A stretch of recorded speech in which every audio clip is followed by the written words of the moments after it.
Sementara itu, saudara, sudah sebulan program makan bergizi gratis di Aceh. Selain masih ada yang belum merata, ada juga yang menyarankan untuk dievaluasi agar menu makanan disesuaikan dengan kearifan lokal masyarakat Aceh. Pihak sekolah menyambut baik program makan bergizi gratis bagi siswa-siswi. Pasalnya, program ini sangat membantu siswa dan orang tua. Sebulan berjalan, pihak sekolah berharap adanya perbaikan di menu makanan. Saat ini menu yang diberikan memang cukup bervariasi, namun karena lidah dan kebiasaan anak-anak, terkadang menu tidak disukai seperti ikan tongkol yang direbus dan tahu yang tidak digoreng. Anak-anak lebih menyukai menu seperti ayam goreng, ikan goreng, sayur maupun tahu tempe yang digoreng.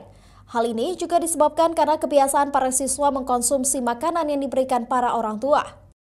Proses pendistribusiannya lancar, tidak ada kendala satu apapun.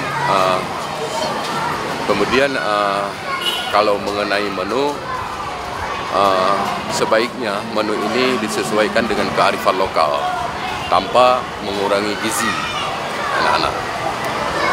Kadang-kadang ini Pak, lidah orang Aceh mungkin agak sedikit berbeda dengan lidah orang Jawa. Jadi lauknya kalau memang ayam goreng itu semua habis dimakan oleh anak-anak.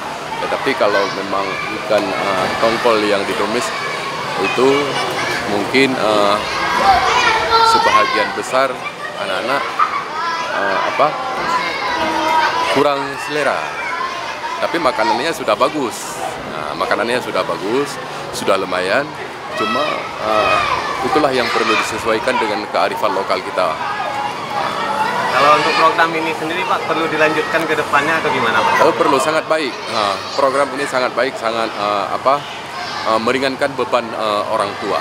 Sangat meringankan beban orang tua. Selain itu, ada sekolah yang baru mendapatkan makanan bergizi gratis ini, seperti SD Negeri 1 Jempet Aceh Besar. Penyaluran kali ini diserahkan oleh Wakil Gubernur Aceh terpilih, Fadullah.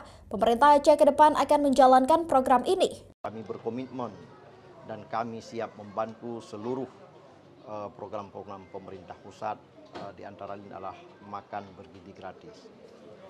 Ada berapa lokasi atau titik kali ini rencananya akan? Rencana ada 4 atau 5 titik. Setelah dilantik, Wakil Gubernur Aceh berkomitmen untuk menjalankan program makan bergizi gratis andalan Presiden Prabowo Subianto ini.